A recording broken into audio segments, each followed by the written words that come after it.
La segunda carta de Pablo a los tesalonicenses. No mucho tiempo después de escribir Primera de Tesalonicenses, Pablo recibió un reporte sobre los cristianos en Tesalónica de que los problemas que él había tratado en esa carta no solo habían continuado, sino que habían empeorado. Las persecuciones se habían intensificado y los cristianos tesalonicenses estaban confundidos y atemorizados respecto al regreso de Jesús. Así que Pablo envió esta breve carta que está diseñada para tener 3 secciones que abordan los 3 problemas en esta iglesia. Pablo primero ofrece esperanza en medio de su persecución continua y ofrece claridad acerca del venidero día del Señor. Y luego, finalmente, él reta de manera muy específica a las personas ociosas que se negaban a trabajar con normalidad. El final de cada una de estas secciones está marcado claramente con una breve oración final. Pablo inicia con una oración de acción de gracias por el continuo amor y fidelidad de los tesalonicenses y específicamente por su perseverancia. Él se ha enterado de que sus vecinos griegos y romanos, y quizás hasta los judíos, han intensificado la persecución de estos cristianos. Son una minoría religiosa que se enfrenta a una violenta opresión, y Pablo está preocupado de que ellos podrían dejar de seguir a Jesús si la cosa se ponía peor. Así que Pablo les recuerda, como lo hizo en la primera carta, que su sufrimiento, por estar asociado con Jesús, es una manera de participar en el reino de Dios. Jesús fue coronado como rey por su sufrimiento en la cruz, así que sus seguidores mostrarán su victoria sobre el mundo imitando la perseverancia no violenta y paciente de Jesús. Pablo también les recuerda que esto no durará para siempre.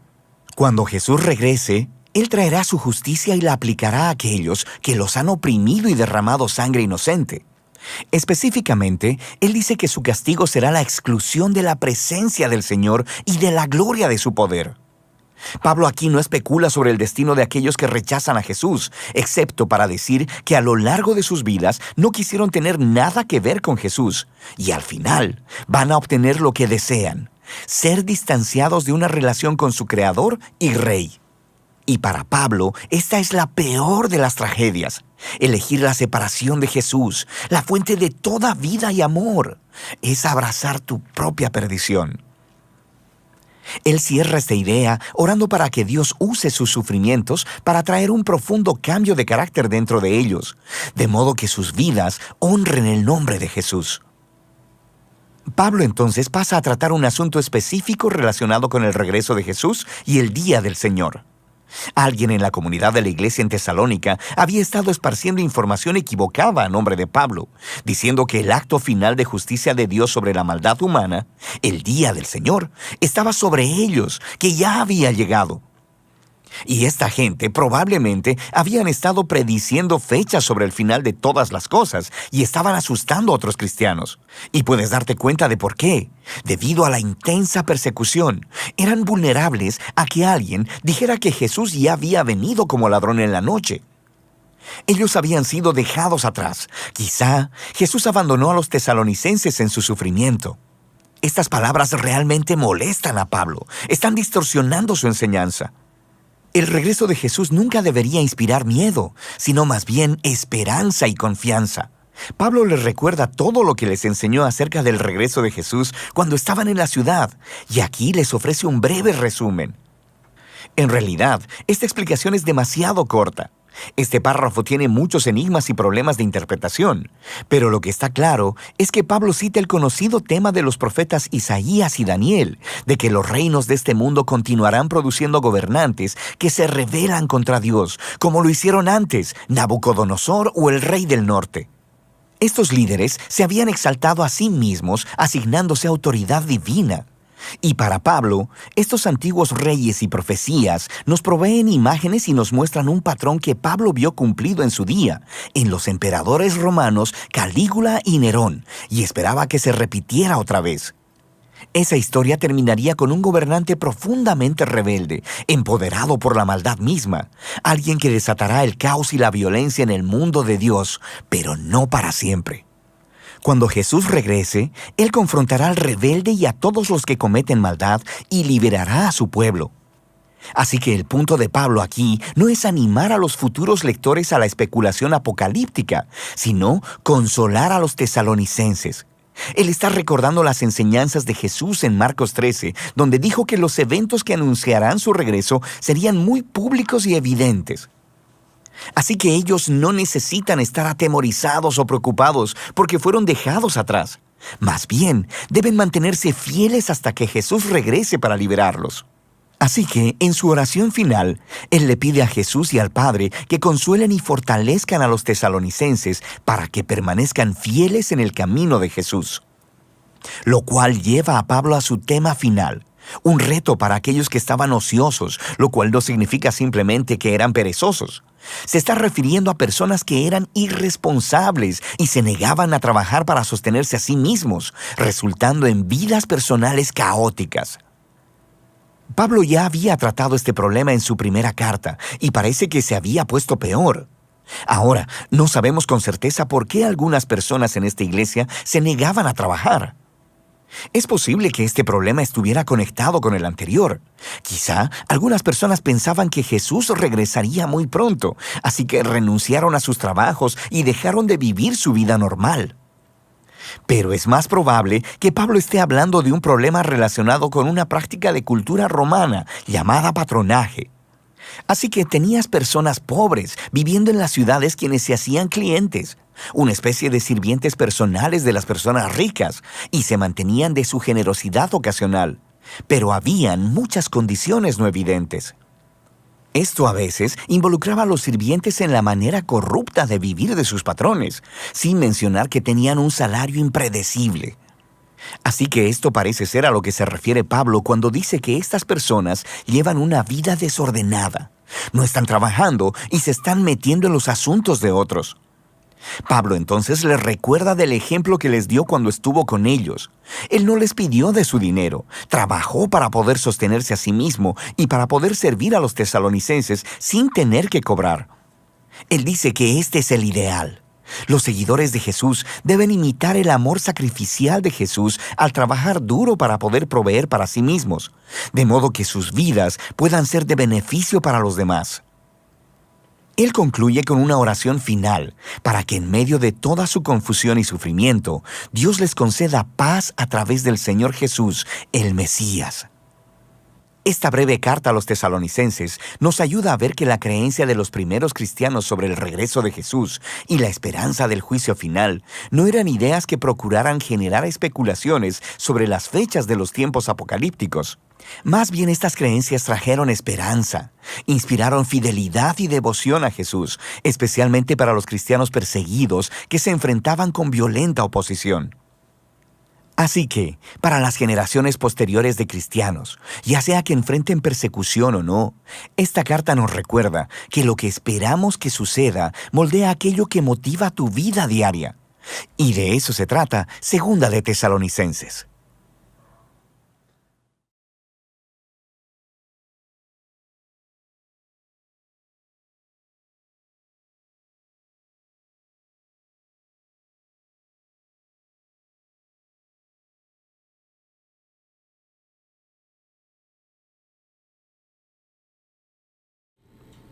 Buenas noches, amados, ¿cómo están? Es para mí un gusto poderles saludar. Es para mí un verdadero gusto poder estar en tu hogar compartiendo la palabra de Dios.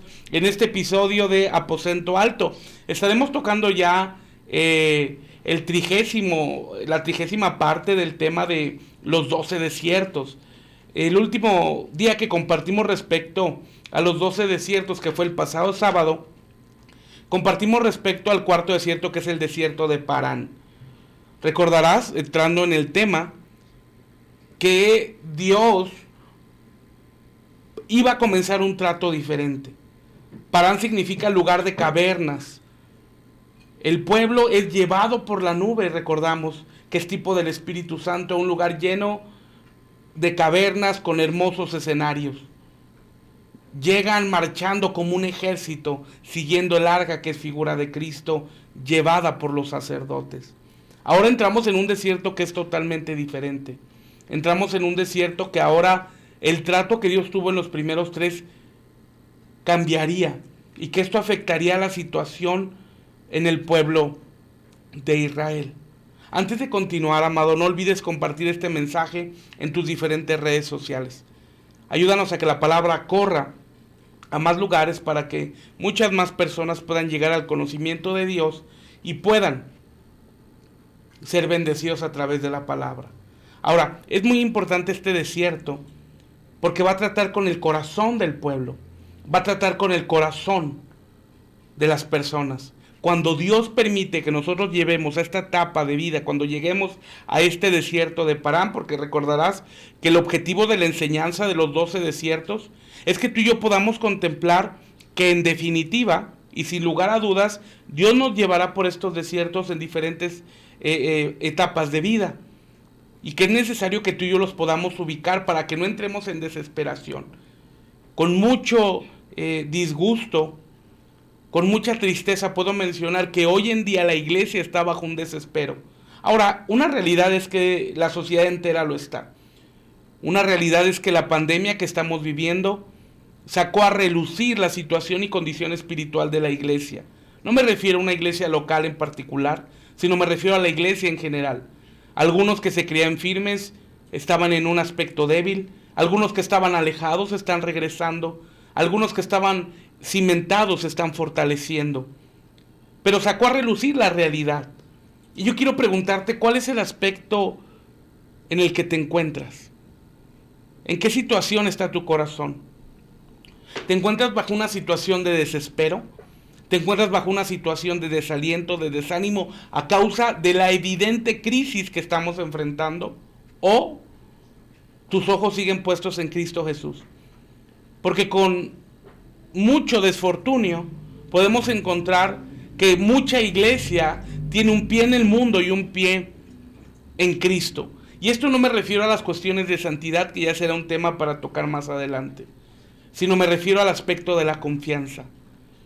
Sí creo, pero dudo y hago todas las cosas en mis fuerzas, algunos dicen. Hoy en día, amado, llegó el momento para que tú y yo podamos caminar en la sobrenaturalidad que Dios tiene para nosotros. Que tú y yo podamos caminar en la confianza que Dios tiene preparado de antemano para que cada uno de nosotros andemos. ¿Recuerdas que la Biblia dice el justo por la fe vivirá? ¿Recuerdas que la senda del justo es la fe? Bueno, ahora más que nunca es cuando tú y yo debemos de poner por obra la fe, porque nunca antes había sido tan atacada. Vemos una situación plagada de complicaciones, la pandemia, algunas otras cepas que están resultando en el mundo, algunas otras situaciones que están caminando a través de las naciones, la bomba que explotó en Beirut y demás cosas que están afectando. Y vemos que lo único que muestra a las naciones es inestabilidad emocional. Vemos que la única situación clara a la que nos podemos enfrentar es un mundo inestable. Ahora, esto no debe de preocuparte en lo más mínimo. Jesús dijo que sucedería. Tú y yo tenemos que estar enfocados en la palabra, en la oración, en el ayuno, en la búsqueda del Señor. Porque si tus ojos están distraídos por lo que pasa en el mundo, y con esto no significa que no estés enterado, sino que tus ojos, me refiero a tu corazón, donde estén puestos. Si tus ojos están puestos en las circunstancias, puedes sufrir enfriamiento, desánimo o desviación de tu vista. Pero, si tus ojos están puestos en Cristo, independientemente del entorno, no trascenderá en tu alma y tendrás una convicción plena de que el Dios Todopoderoso está contigo. Ahora, ¿a qué me refiero con que no te preocupes? Bueno, a que tu fe pueda superar las circunstancias que afectan tu alma. A que tu fe pueda superar las circunstancias que afectan tus emociones. Porque estas situaciones que Jesús predijo, estas situaciones que la Biblia nos profetizó desde hace miles de años, no tienen como objetivo desestabilizar a la iglesia, sino tienen como objetivo que la iglesia despierte para que viva una vida conforme a Cristo Jesús, que esté ferviente en la oración, ferviente en la palabra, ferviente en el ayuno, ferviente en la comunión, ferviente en la predicación, ferviente en su relación con Dios. Porque un aspecto importante, amado, es que a través de los tiempos, muchas personas estaban acostumbradas a depender del ministro. Apenas sucedía algo, inmediatamente llamaban al pastor, y no que esté mal. Pero el corazón no puede estar dependiendo del ministro, sino tu corazón y mi corazón tiene que estar dependiendo de Cristo. Esta pandemia dio la oportunidad para que en cada casa se abriera una iglesia, para que en cada casa se buscara a Dios, para que en cada casa fuera un aposento alto, para que en cada casa los padres se levantaran como sacerdotes, como pastores en su hogar. Si bien estamos primeramente Dios en la parte final de la crisis más fuerte, es importante que retomemos nuestra conciencia y nuestra convicción hacia Dios. Porque más que nunca, amado, a partir de este año, la sobrenaturalidad de Dios va a ser lo que nos va a llevar a caminar.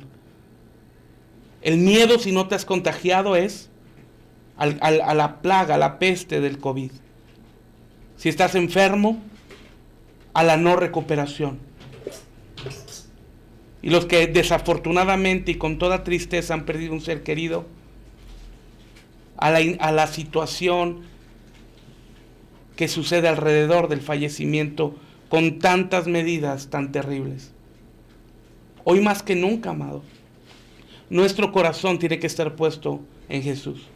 Hoy más que nunca nuestros ojos tienen que estar puestos en Jesús. Hoy más que nunca nuestra vida tiene que estar cimentada en Jesús. Hoy más que nunca tenemos que volver al primer amor y enamorarnos como nunca antes de nuestro Señor Jesús. Esto será lo que nos mantendrá a flote. Esto será lo que nos mantendrá despiertos. Y hablando despiertos porque sabemos que el Señor está a punto de regresar.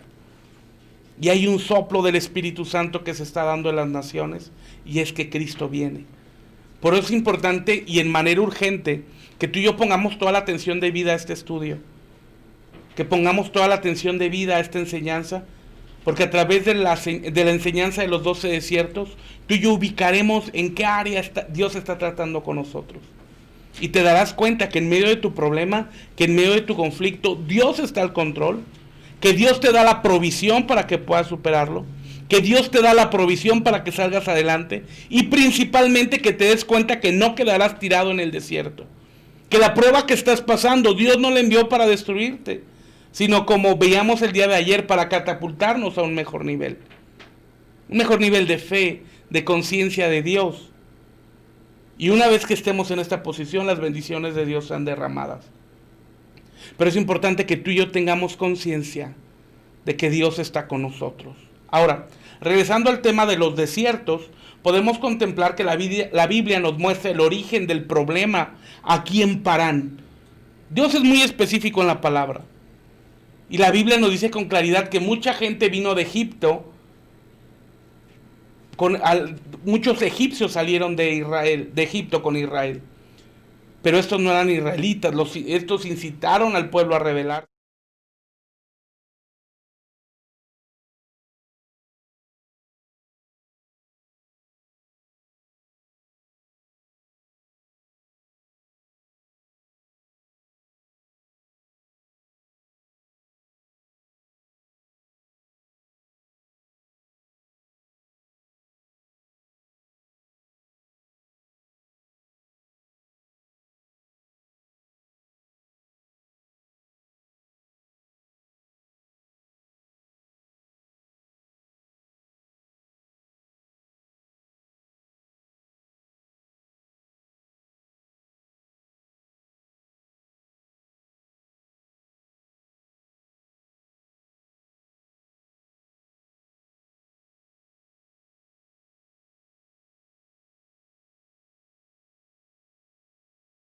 Que lo he logrado y que la situación de esta enseñanza es condenarte. No, en lo absoluto.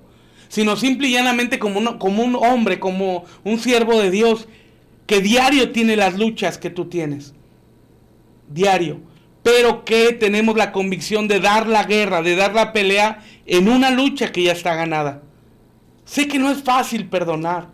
Sé que no es fácil olvidar. Sé que el taladro, el dardo del resentimiento del pasado que viene a molestar en el presente es un lastre terrible y un gigante el cual tenemos que enfrentar en cotidianidad. Pero Dios nos da las herramientas para poder vencer. Hoy no es tiempo para desanimarnos. Hoy es tiempo para seguir peleando una batalla que está escrita que tú y yo ganemos. Hoy es tiempo para levantarnos en fe e ir a conquistar aquellas bendiciones que Dios ya nos ha dado. Dios les prometió al pueblo de Israel que le daría una tierra que fluye en leche y miel. Y finalmente tú sabes que llegaron. Pero cuando ellos estaban pasando por el desierto, desconocían este propósito final. Sabían que había una promesa, sabían que llegarían, sabían que iban con un destino, que no iban a la ligera caminando en el desierto. Pero no conocían de lleno la bendición de Dios. Y cuando choca aún más es cuando se dan cuenta que verdaderamente la tierra existe en Canaán, pero que había gigantes. Y es porque en cada proceso Dios va a revelarnos a Cristo Jesús. Porque en cada proceso Dios va a obrar en nuestro corazón para que tú y yo podamos aprender a depender de Él. No a depender de las circunstancias. No comenzar a actuar hasta que todo se acomoda, hasta que las circunstancias se den, sino empezar a actuar en fe desde el mismo momento que recibimos la palabra de Dios. Hoy en día estamos saliendo a predicar a las calles con un equipo muy corto de personas. Mi esposa y otros 2 hermanos, un hermano y una hermana que nos acompañan. No hemos hecho una convocación a nivel iglesia, sino con este equipo que somos 4, estamos yendo a predicar en el pico de la pandemia, claro, con las medidas necesarias, pero con el propósito de compartir de Jesús y no siendo ajenos a la necesidad que hay. El 95%, te lo he comentado, de las personas tienen depresión. Y es un constante de oración por esa situación. Hoy Dios nos permitió ver varios milagros de sanidad. Pero podemos ver un milagro muy especial cuando la gente viene a Cristo. Que este es el milagro más grande. En medio de las situaciones, amado, no podemos esperar a que todo se acomode. Aún en el momento de la crisis es cuando tú y yo tenemos que atrevernos a creer. Por eso te pongo el ejemplo del evangelismo. No podíamos esperar hasta que bajara la pandemia. En plena pandemia salimos a proclamar que Cristo es el Señor, que Jesús es el Rey. Que las personas puedan conocer que hay un Dios de milagros, que hay un Dios de poder, que hay un Cristo que caminó hace 2000 años por Jerusalén y que sigue haciendo milagros. Así que hoy quiero invitarte que en medio de la situación complicada que puedas estar viviendo, que en medio de la situación difícil que pueda estar pasando, tus ojos volteen a Cristo, tus ojos volteen a Dios, tus ojos volteen al autor y consumador de la fe, independientemente del trato que estés teniendo, porque a medida que crecemos, amado, te darás cuenta que en un principio Dios nos trataba como bebés, después como jóvenes y después el trato va aumentando, porque Dios anhela que tú y yo maduremos en su palabra, que maduremos en nuestro carácter. Si bien no es una lucha sencilla la que tenemos que enfrentar todos los días, si bien no es una lucha sencilla con la que tenemos que pelear cada día con nosotros mismos. El diablo ya fue vencido. Sí envía dardos, pero el escudo de la fe se levanta y los dardos desaparecen. El enemigo más grande al que te tienes que enfrentar es a ti mismo. Y por mucho tiempo hemos visto que los cristianos, lejos de asumir una responsabilidad, culpan.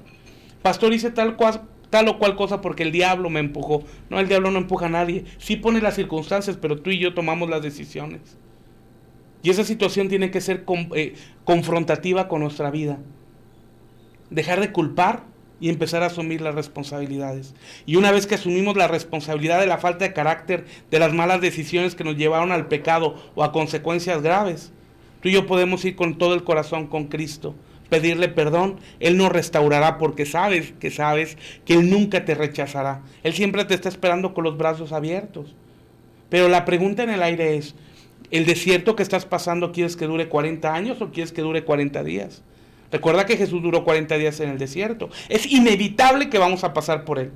Es inevitable que vamos a pasar por el desierto. Pero lo que sí podemos hacer es que sea más corto o se prolongue por mucho más tiempo. Esto es conforme al carácter con el cual afrontamos las situaciones. ¿Con fe? ¿O seguimos cayendo vez tras vez con la misma piedra? Ok, caíste, tropezaste con una piedra, con la misma piedra 2, 3 veces, amado, nadie te condena. Jesús viene y te dice, levántate, ve y no peques más. El mismo Jesús se acercó con el leproso cuando nadie quería hacerlo, se acercó y lo sanó ante los ojos atónitos de los discípulos, ante los ojos atónitos de la gente que lo rodeaba, ante los ojos atónitos del mundo entero que estaba presente. Jesús se acercó y no lo rechazó, lo abrazó y lo sanó. Jesús salvó de la muerte, de una muerte terrible, de ser lapidada, a una prostituta. Y Jesús fue, la abrazó, la restauró, la perdonó y le dijo, vete, no peques más. Y de la misma manera esta noche Jesús se acerca donde tú estás para abrazarte, para decirte yo estoy contigo, para decirte no temas, para decirte levántate, vamos, yo te doy la fuerza para seguir, porque hay muchos de ustedes que me están viendo ahora que no tienen más fuerzas para seguir, que no tienen más fuerzas para continuar. Pero yo quiero decirte de lo profundo de mi corazón que Jesús está ahí contigo para tocarte, para sanarte, para animarte, para llenarte de fe, para ayudarte a levantar y continuar peleando en esta vida. Porque Él prometió que no nos dejaría solos. Él prometió que estaría con nosotros todos los días hasta el fin del mundo. Él prometió y dijo, pasarás por las aguas y no te ahogarás.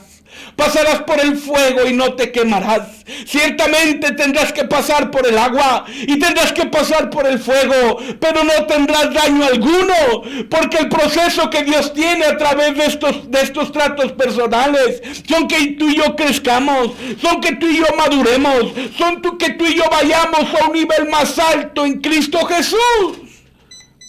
Así que, amado, no te desanimes. Vamos adelante. No estás solo en esta pelea. Si tienes algún problema y necesitas oración, envíanos un mensaje, escríbenos en los comentarios. Estamos orando por ti. Si estás enfermo o conoces a alguna persona enferma, envíame un mensaje y vamos a orar. Y te anuncio que el próximo viernes, está muy atento por favor. Porque el próximo viernes tendremos nuestra reunión a las 7:30 de Aposento Alto, a las 7:30 de la noche, hora de la Ciudad de México. Estaré subiendo la publicidad en los diferentes espacios de Facebook que tenemos y en los grupos de WhatsApp. El viernes será un día especial, comenzaremos a las 7:30. Y esta reunión especial será de milagros, noches de poder, tendremos noches de poder por Facebook. Así que está listo. Si estás enfermo, tienes alguna necesidad de sanidad en tu cuerpo, en tu alma, yo te invito a que estés muy atento el próximo viernes a las 7:30, hora de la Ciudad de México. Estaremos compartiendo a todo Iberoamérica una reunión de sanidad y milagros. Recuerda, yo no necesito estar donde tú estás. Cristo está donde tú estás y serás completamente sano.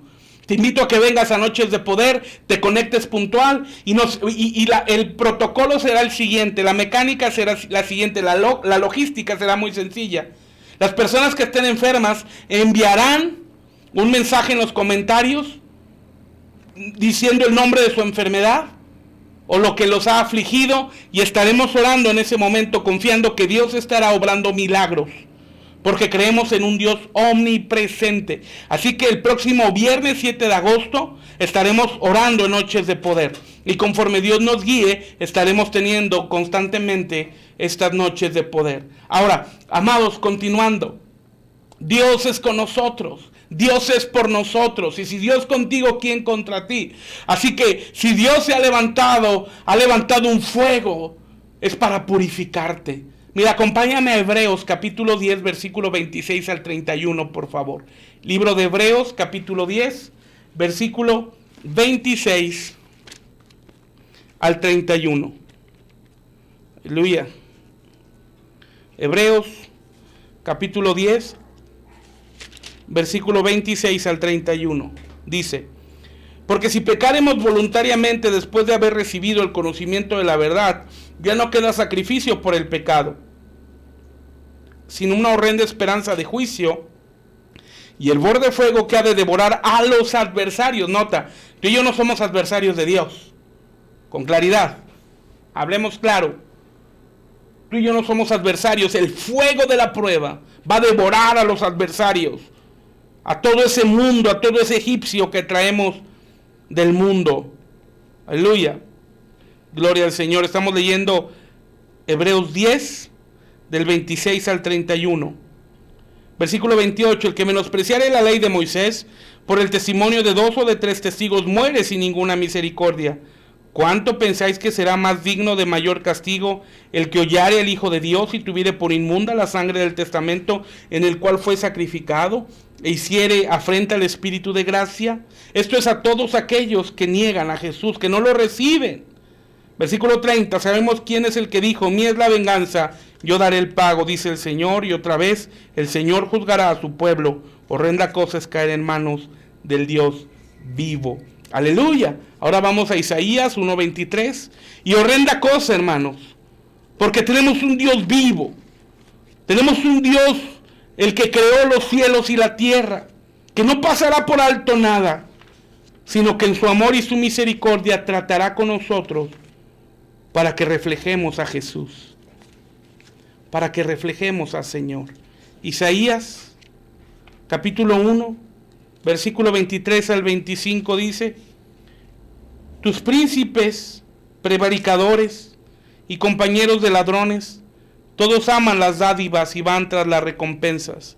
No oyen en juicio al huérfano, ni llega a ellos la causa de la viuda. Por tanto, dice el Señor Jehová de los ejércitos, el fuerte de Israel, Ea, tomaré satisfacción de mis enemigos, vengaréme de mis adversarios, y volveré mi mano sobre ti, y limpiaré hasta lo más puro tus escorias, y quitaré todo tu estaño. Aleluya. Yo quiero que notes el reflejo del amor de Cristo. Como lo que pareciera cuando no hay Espíritu Santo que nos dé gracia para entender un juicio terrible. Y cuando tienes la comprensión del Espíritu Santo, te das cuenta cómo Dios en su gracia, en el amor de Cristo, viene a nosotros para limpiarnos y purificarnos. Por eso ahora a nosotros nos corresponde, como dije, asumir nuestra responsabilidad, venir delante de Cristo y poderle decir, Señor, perdona a tu pueblo, perdona a tu hijo, Señor, y ten misericordia de mí. Y como dice Isaías, limpia, purifica toda escoria que hay en mi corazón.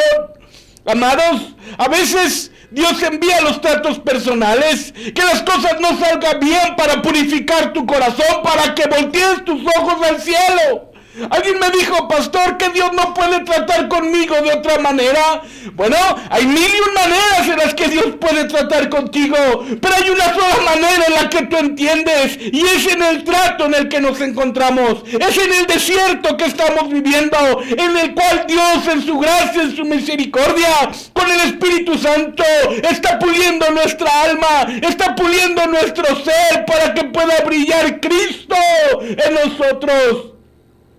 Así que en medio del desierto no tengas temor. Dios ha enviado su Espíritu Santo para purificarte, para limpiarte, para tallarte como el alfarero y quebrarte las veces que sea necesario, hasta que llegues a ser ese vaso de barro con incrustaciones de diamante que Dios preparó que tú y yo fuéramos. Aleluya. Porque no hay nada inmundo que entrare delante de la presencia del Señor. Por eso Dios obra para que tú y yo vayamos creciendo y vayamos madurando en las maneras del Señor. Gloria a Cristo. Vamos a 1 de Corintios, por favor. Capítulo 10. 1 de Corintios. Capítulo 10. Versículos 5 al 6. Aleluya. Mas de muchos de ellos no se agradó Dios, por lo cual fueron postrados en el desierto. Y empero estas cosas fueron en figura de nosotros, para que no codiciásemos cosas malas como ellos codiciaron. Aleluya. Toma en cuenta que la situación que vivió el pueblo de Israel en el desierto es para nuestro aprendizaje. Las situaciones que pasó el pueblo de Israel en el desierto son como ejemplo para que tú y yo no caigamos en semejante ejemplo de desobediencia, gloria al Señor. Para que tú y yo con un corazón sincero podamos aprender y podamos confiar y no vivir en la incredulidad que caminó el pueblo de Israel. Amados, el fuego de Dios es purificador, quema a los adversarios de Dios en nuestra vida, como lo hizo con aquel corintio que tomó a la mujer de su padre y que el fuego vino sobre su carne para que él fuera limpio y salvo, aunque así como por fuego. Así que, amados, una vez que ha venido la disciplina, una vez que ha sido disciplinado, arrepentido y limpio, pudo ser perdonado y restaurado a la comunión de la iglesia. Segunda de Corintios, capítulo 2, por favor. Segunda de Corintios, capítulo 2. Y vamos a leer versículos 5 al 11, por favor. Segunda de Corintios, capítulo 2, versículos 5 al 11. Que si alguno me contristó, no me contristó a mí, sino en parte por no cargaros a todos vosotros. Bástale el tal esta reprensión hecha de muchos, así que al contrario vosotros más bien lo perdonéis y consoléis, porque no sea el tal consumido de demasiada tristeza. Por lo cual os ruego que confirméis el amor para con él, porque también por este fin os escribí para tener experiencia de vosotros, si sois obedientes en todo, y al que vosotros perdonaréis, yo también, porque también yo lo he perdonado. Si algo he perdonado por vosotros, lo he hecho en persona de Cristo. Porque la letra mata, mas el espíritu vivifica. Y si el ministerio de muerte, la letra grabada con piedras, fue con gloria, tanto que los hijos de Israel... No, perdón, estoy aquí leyendo mal, perdón. Versículo 11, termino. Porque no seamos engañados de Satanás, pues no ignoramos sus maquinaciones. Gloria al Señor. ¿Cuáles son las maquinaciones del enemigo, amado? Que él vino a robar, matar y destruir. De ahí en más, no importa un enfoque mayor de lo que el diablo haga. Somos conscientes acerca de las áreas donde tú y yo tenemos que luchar y donde tú y yo tenemos que vencer. Así que te animo a que esta noche podamos rendir nuestro corazón a Cristo, para que el Señor, por medio de su amor y su misericordia, Él nos bendiga. Por medio de su amor y de su... Por medio de su amor y de su misericordia, su gracia venga y podamos ser transformados en las maneras correctas. Vamos a orar, amados. Señor, te damos gracias por tu amor, por tu bondad. Te doy gracias por tu misericordia. Te doy gracias, Señor, porque podemos saber que en medio de la prueba tú estás con nosotros. Porque en medio de las dificultades, Señor, tú estás obrando. Sabemos, Señor, que tú eres un Dios de obras completas y que vas a terminar lo que has empezado en nosotros. Te bendecimos, Señor, creyendo tu gracia y tu favor sobre nosotros. Oramos, Señor, que nos ayudes a comprender que tu voluntad es buena, perfecta y agradable. Que podamos comprender, Señor, que tu plan es eterno y que aun en los desiertos que podamos vivir, tú estás al control. Padre, bendigo a cada uno de mis hermanos en Iberoamérica que nos están viendo. Padre, en vivo o en una retransmisión, que tu Espíritu Santo sea tocándolos, Padre, y dándoles gracia para afrontar los desiertos con valor, con virtud, sabiendo que tú das toda fuerza al cansado y que tú nos llevas a la tierra prometida para conquistarla. En el nombre de Jesús. Amén, amén y amén. Aleluya, amado. Muchas gracias, amado, por acompañarnos en este episodio de Aposento Alto. No olvides compartirlo en tus diferentes redes sociales. Y te mando un fuerte abrazo a la distancia. Te amamos en Cristo y no estás solo. Cada mensaje es para ti, para ayudarte a que seas bendecido y edificado. De la misma manera, amados, si tú recibes el llamado de Dios para apoyar este ministerio, para ofrendar en este ministerio, envíanos un mensaje para ponernos en contacto. Será de mucha ayuda y mucha bendición cada ofrenda, cada donativo que tú puedas enviarnos para que nos ayudes a compartir el Evangelio y llegar a muchos más lugares. Quizás tú no puedas ir físicamente, pero a través de tus ofrendas, de tus diezmos, puedes ayudarnos a que nosotros podamos hacerlo y tú seas parte de este ministerio y seas amigo de este ministerio. Y Dios te lo multiplicará al 100 por 1. Te mando un fuerte abrazo a la distancia. Nos vemos mañana con el favor de Dios y continuaremos con un tema de los 12 desiertos. Hasta pronto y recuerda, Dios tiene planes de bien para ti. Bendiciones.